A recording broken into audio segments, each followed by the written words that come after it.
Madame, Monsieur, bonsoir. Bienvenue dans ce journal à la une de l'actualité. En Égypte, le chef de la diplomatie algérienne s'entretient avec le secrétaire général de la Ligue des États arabes. Abdelkader Messahel revient sur l'appel de l'Algérie pour une réforme globale de la Ligue arabe. En visite de travail à l'Académie militaire de Cherchell, le général de corps d'armée Ahmed Gaïd Salah, vice-ministre de la Défense nationale, chef d'état-major de l'ANP, a mis en avant les engagements de l'ANP et son entière disposition à réunir les conditions de sécurité qui permettront au peuple algérien de s'acquitter de son devoir et exercer son droit électoral. Justice, coopération algéro-espagnole, les deux parties ont signé un mémorandum d'entente pour parachever le cadre conventionnel qui lie les deux pays dans plusieurs domaines. Habitat, près de 3000 logements distribués hier dans la capitale en présence du ministre de l'Habitat, Abdelwahid Temmar. Bonsoir à tous. Le président du Conseil de la Nation, Abdelkader Ben Salah, a reçu aujourd'hui le ministre roumain des Relations avec le Parlement, M. Viorelli, avec lequel il a passé en revue les relations bilatérales, notamment les questions liées à la sécurité et à la stabilité dans la région de la Méditerranée. La rencontre s'est déroulée en présence du ministre des Relations avec le Parlement, Mahjoub Beda, et de l'ambassadeur de la Roumanie en Algérie. Le ministre roumain des Relations avec le Parlement, Viorelli, a été également reçu par le président de l'Assemblée populaire nationale. Les deux parties ont évoqué l'état des relations liant les deux pays depuis la guerre de libération et leur développement, notamment après les visites intenses échangées par les responsables des deux pays au plus haut niveau. Le Premier ministre Ahmed Ouyahia a reçu aujourd'hui Madame Dolores Delgado Garcia, ministre espagnole de la Justice, qui effectue une visite de travail à Alger à l'invitation de son homologue algérien. L'audience s'est déroulée en présence du ministre de la Justice, garde des Sceaux, Tayeb Louha. Le ministre de la Justice, garde des Sceaux, s'est entretenu aujourd'hui avec son homologue espagnol, Dolores Delgado Garcia. Les deux parties se sont penchées sur les voies et moyens de renforcer et d'approfondir la coopération judiciaire et juridique entre les deux pays. L'Algérie et l'Espagne ont signé dans ce sillage un mémorandum d'entente dans le domaine judiciaire pour parachever le cadre conventionnel liant les deux pays dans les domaines civil, commercial et pénal, ainsi qu'en matière d'extradition des criminels. La ministre espagnole a par ailleurs visité le centre de personnalisation de la puce pour la signature électronique et a visité également plusieurs services et a suivi par la suite un exposé sur la modernisation du secteur de la justice en Algérie. Et en marge de sa participation à la 151e session ordinaire du Conseil de la Ligue arabe en Égypte, le ministre des Affaires étrangères Abdelkader Messahel a réitéré l'appel de l'Algérie à une réforme globale de la Ligue arabe, précisant que cet appel découlait des situations prévalant dans certains pays arabes confrontés à des défis et des risques majeurs. On écoute sa déclaration.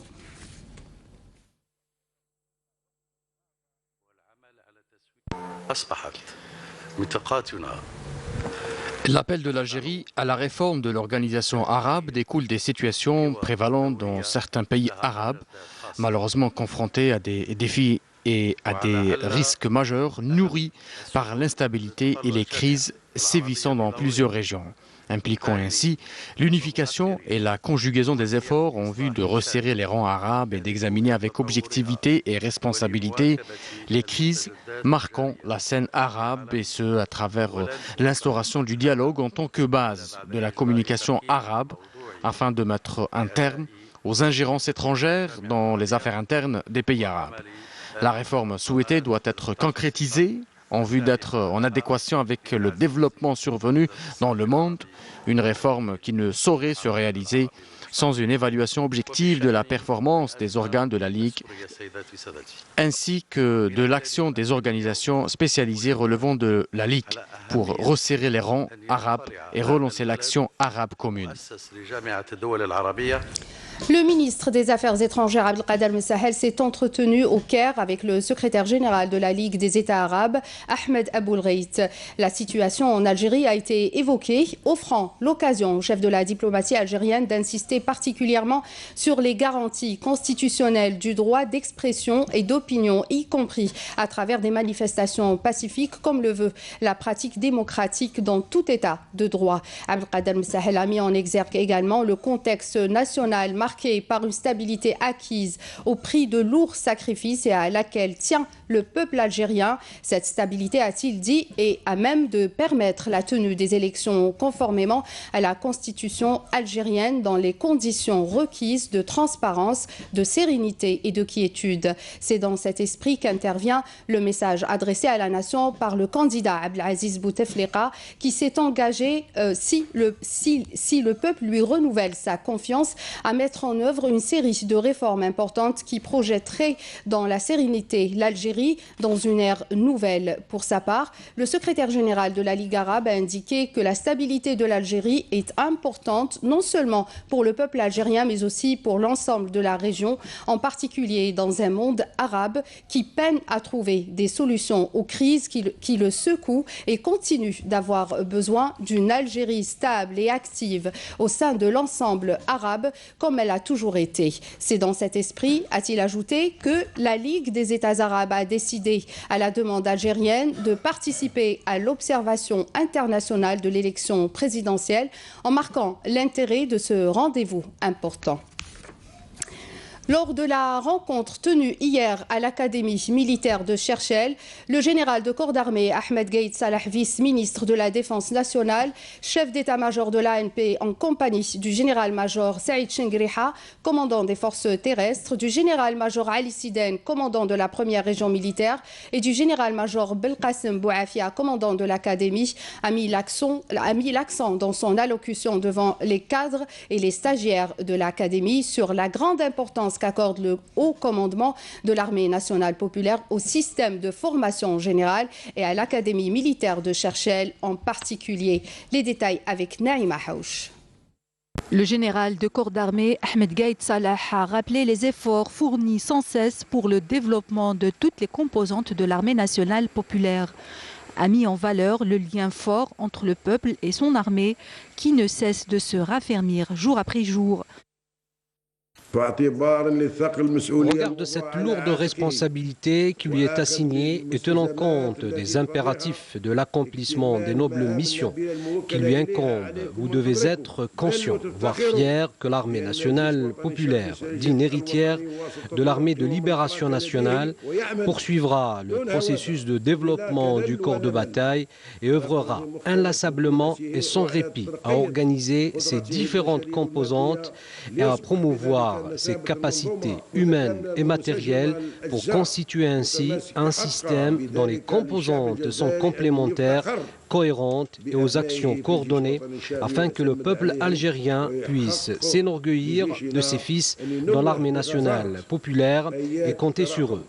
Notre armée pourra à son tour louer l'abondance des liens de fraternité et de solidarité sincère qui ne cessent de se renforcer avec son peuple. Il s'agit là de marques distinguées reflétant la solidité du lien entre le peuple algérien et son armée. On ne peut que se féliciter de ces liens nobles et sincères avec le peuple auxquels nous exprimons en tant que militaires toute notre reconnaissance et gratitude. Ces liens nous motivent davantage à aller de l'avant avec détermination et persévérance afin de perpétuer le message de novembre.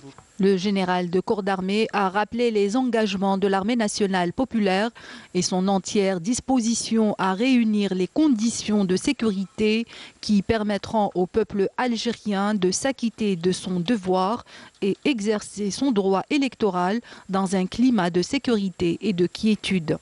L'Algérie s'apprête à accueillir une importante échéance nationale et tout le monde sait qu'au sein de l'armée nationale populaire et de l'ensemble des autres corps de sécurité, nous sommes résolument engagés à garantir à l'Algérie et à cet événement toutes les conditions de sécurité nécessaires afin de permettre à notre peuple d'exercer son droit et son devoir de vote dans un climat de sérénité, de quiétude et de stabilité.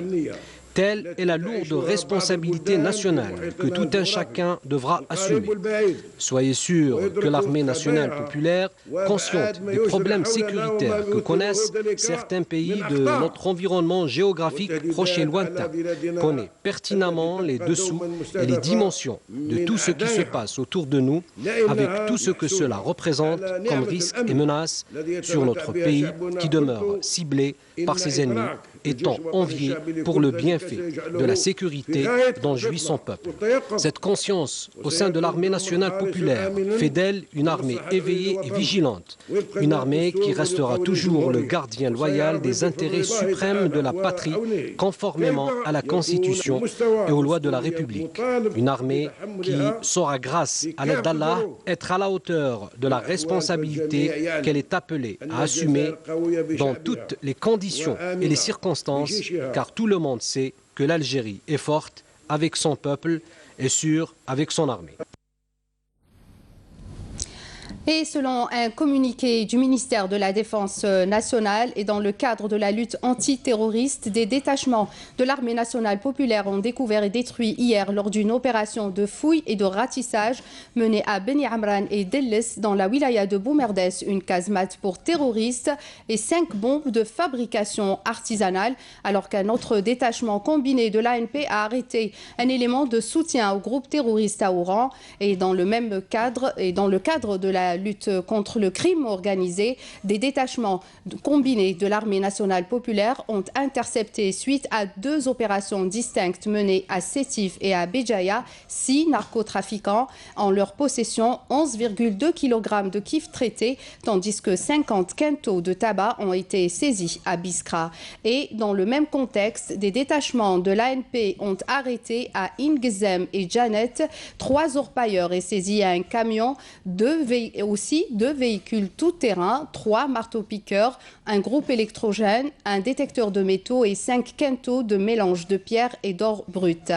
Par ailleurs, des éléments des gardes-côtes ont déjoué à El Qala et Razawet des tentatives d'émigration clandestine de 26 personnes à bord d'embarcations de construction artisanale. Fin du communiqué.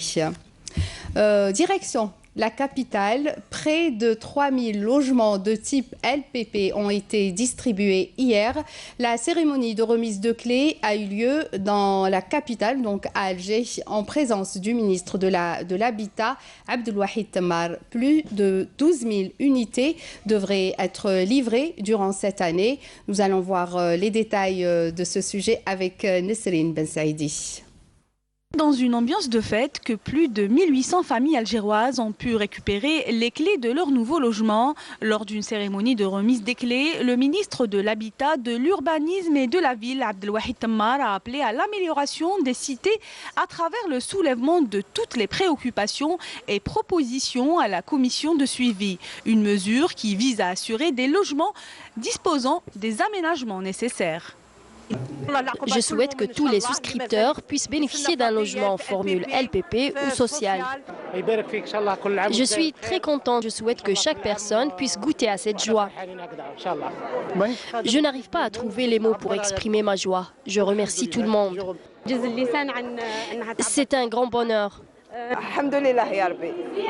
Aux anges. التوزيع يشمل اليوم مكتتبي السكن الترقوي العمومي LPP من خلال À travers cette opération nationale, nous avons distribué plus de 2915 unités au profit des souscripteurs de logements participatifs promotionnels LPP. 6 wilayas sont concernés, en l'occurrence Batna qui a bénéficié de 176 unités, 620 à Constantine, 51 logements à Taraf, 192 à Tlemcen, 68 à Sidi Bel Abbas et 1808 logements au profit de la wilaya d'Alger. Le premier responsable du secteur a par ailleurs indiqué au lancement de 43 000 logements LPP répartis sur 121 sites à travers les différentes wilayas du pays.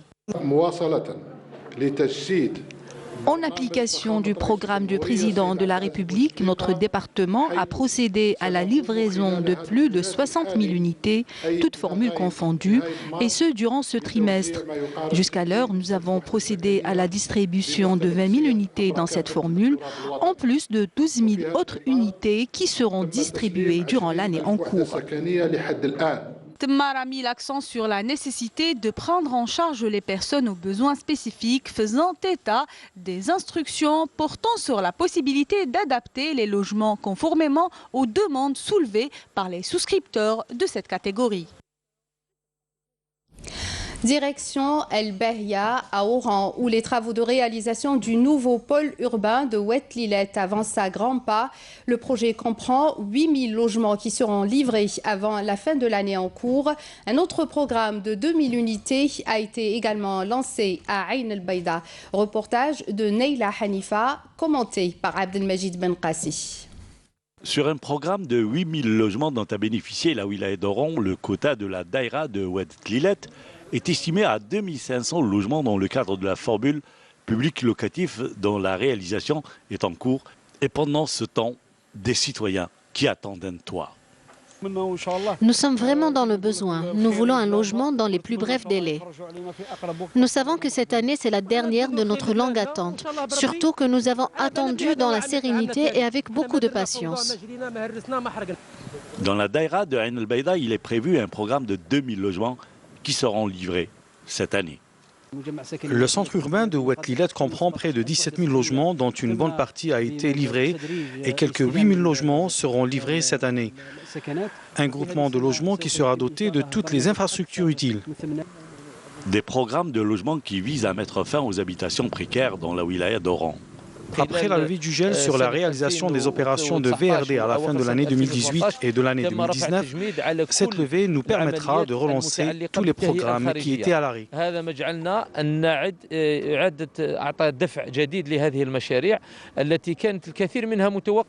Le logement reste encore le rêve de beaucoup de citoyens.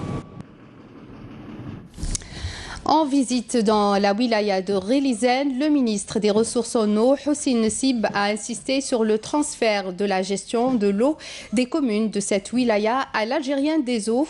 Lors de sa visite de travail, le ministre a inspecté plusieurs projets relevant de son secteur. Manel Boutouaba.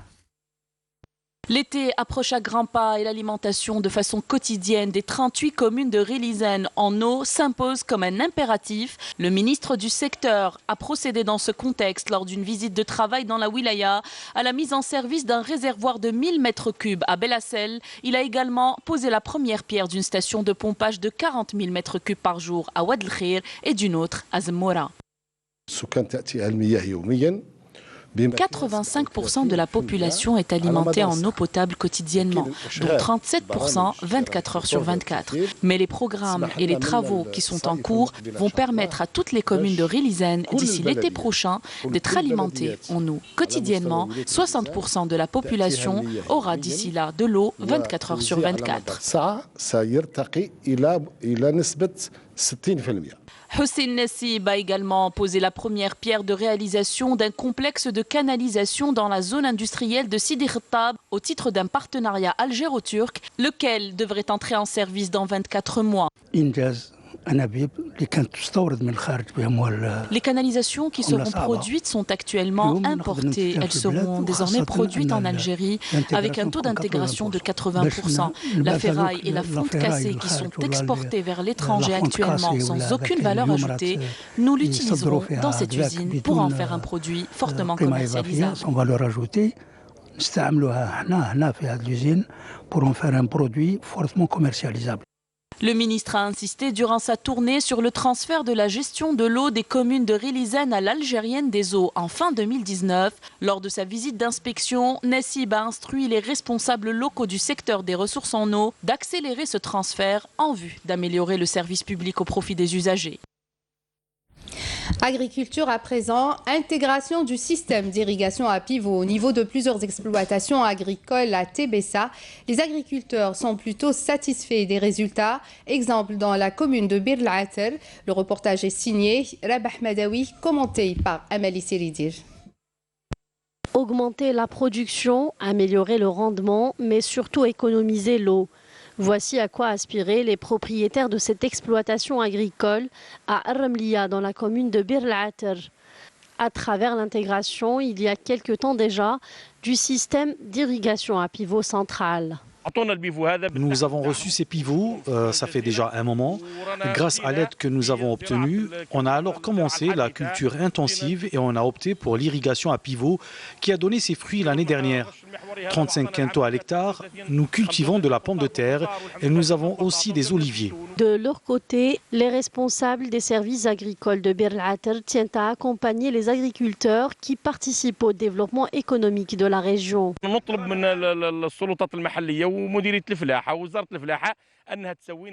On demande aux autorités locales ainsi qu'à la direction de l'agriculture de nous régulariser les fonciers et de notre côté, nous allons faire de notre mieux pour améliorer le rendement et travailler davantage pour de meilleurs résultats.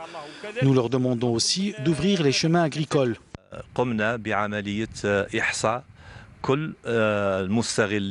Nous avons recensé tous les agriculteurs qui n'ont pas d'acte de propriété et actuellement, avec les comités de Daïra, nous allons sortir sur le terrain pour vérifier le nombre d'hectares exploités et bien d'autres points qu'il faut revoir avant de faire un bilan. Cette exploitation agricole sera bientôt raccordée au réseau d'électricité, mais le dossier de régularisation des fonciers prime. C'est d'ailleurs devenu la priorité de la direction des services agricoles de la wilaya. Direction le sud du pays, dans la wilaya de Tindouf, qui a élargi la superficie de ses palmeraies pour atteindre plus de 440 hectares. Aujourd'hui, les agriculteurs de cette région essayent de varier et d'améliorer en qualité leur production, tout en s'adaptant aux problèmes liés au manque d'eau. Hassiba Abdallah. Tindouf compte aujourd'hui plus de 440 hectares de palmeraies contre 100 hectares il y a quelques années. En plus des dattes, ces palmeraies offrent d'autres fruits et légumes que les agriculteurs tentent de cultiver pour diversifier leur production. Cette dernière a d'ailleurs dépassé les 12 000 quintaux par an. J'ai maintenant 2 hectares et j'ai une autre parcelle de terrain que je compte travailler prochainement. Je veux y planter des palmiers.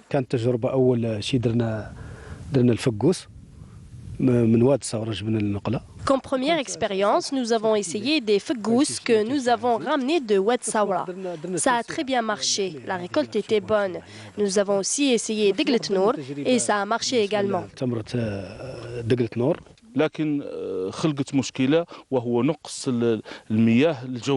Mais nous sommes confrontés au problème de manque d'eau souterraine. Cela a eu un effet négatif sur la qualité et la quantité des dattes.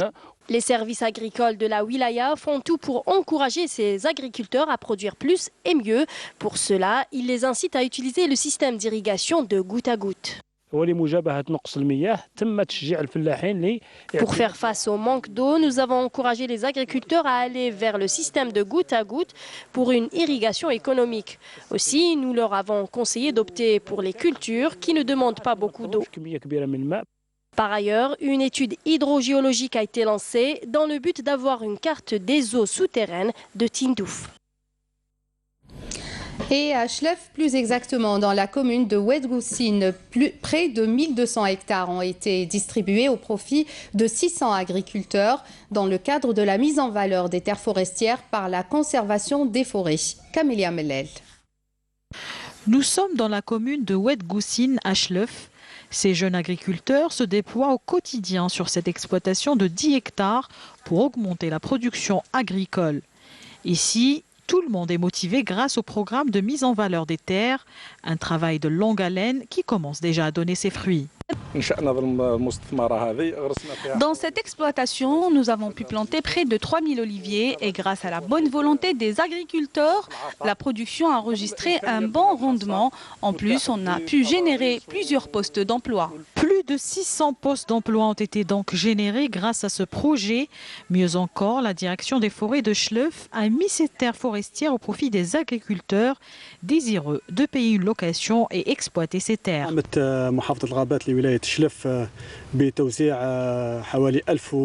La conservation des forêts de la wilaya de Chlef a distribué près de 1200 hectares au profit de 600 agriculteurs.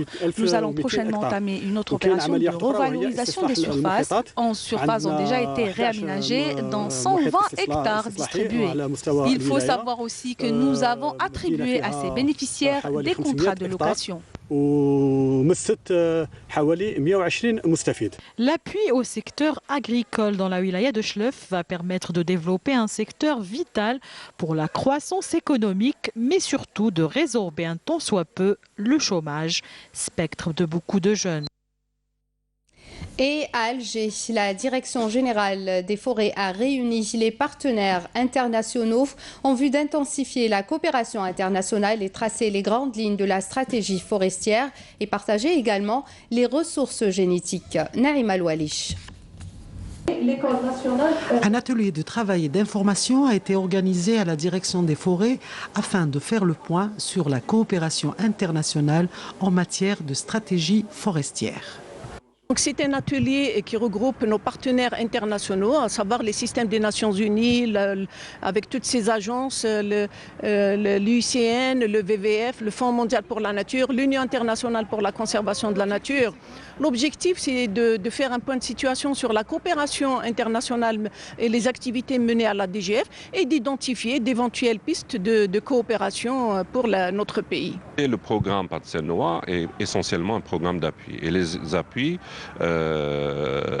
c'est essentiellement de la formation, de l'accompagnement, des études. Le programme Patsenoa a une enveloppe budgétaire de 43,4 millions d'euros. 20 millions d'euros consistent en la contribution de l'Union européenne et 23,4 millions euros, c'est la contribution algérienne. Et les forestiers ont une partie de cette contribution. Nous avons des projets sur APA, sur le partage juste des ressources génétiques qui est très important parce qu'il faut protéger justement les ressources génétiques des différentes ressources naturelles que nous avons. C'est un projet très important avec plusieurs millions de dollars en collaboration avec le Fonds d'environnement, le Fonds mondial de l'environnement. Nous travaillons également bien sûr avec la FAO qui vient de commencer dans la phase de démarrage d'un projet sur la chaîne liège et sur la conservation des forêts. À l'issue de cette rencontre, 2 avenants à la convention cadre entre la direction des forêts et le Fonds mondial de la protection de la nature ont été signés afin de subventionner à hauteur de 100 000 $ le parc Taza de Djidjel et Gouraya de Bougie. Cet argent ira entre autres à la création d'emplois verts comme guides ou artisans.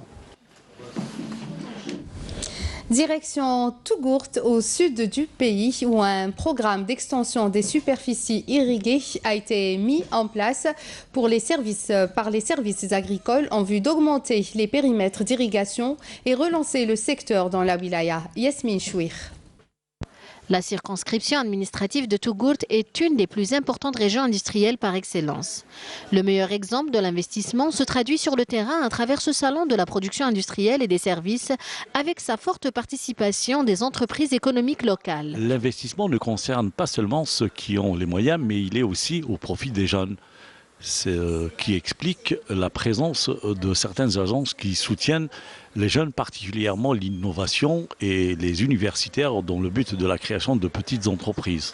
La diversité de la production locale et sa qualité, suivant les techniques modernes de production et une main-d'œuvre qualifiée en plus de l'accompagnement de ces petites et moyennes entreprises, a permis aux exposants d'attirer toutes les attentions lors de ce salon. Les autres entrepreneurs venus d'autres pays ne sont pas meilleurs que nous. Nous aussi, nous avons des compétences. Notre produit, c'est la céramique, la faïence. Nous couvrons tout le territoire national, pas que la région, car c'est un produit algérien à 100%. Franchement, la matière première est très disponible.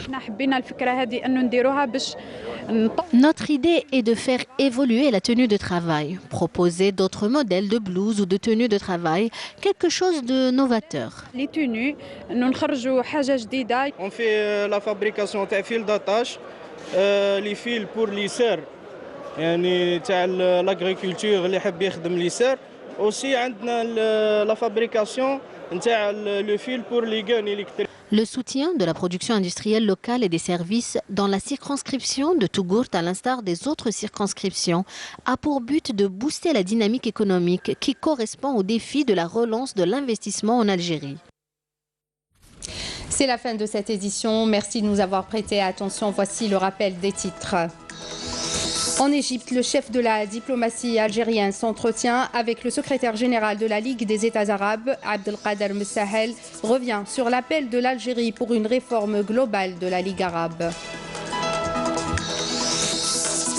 En visite de travail à l'Académie militaire de Cherchell, le général de corps d'armée Ahmed Gaïd Salah, vice-ministre de la Défense nationale, chef d'état-major de l'ANP, a mis en avant les engagements de l'ANP et son entière disposition à réunir les conditions de sécurité qui permettront au peuple algérien de s'acquitter de son devoir et exercer son droit électoral. Justice, coopération algéro-espagnole, les deux parties ont signé un mémorandum d'entente pour parachever le cadre conventionnel qui lie les deux pays dans plusieurs domaines. Habitat, près de 3000 logements distribués hier dans la capitale en présence du ministre de l'Habitat, Abdelwahid Temmar. Je vous rappelle que tous nos programmes sont disponibles sur les sites internet de la télévision, la chaîne YouTube ainsi que notre page Facebook. Restez fidèles au programme de Canal Algérie. Excellente soirée. Au revoir.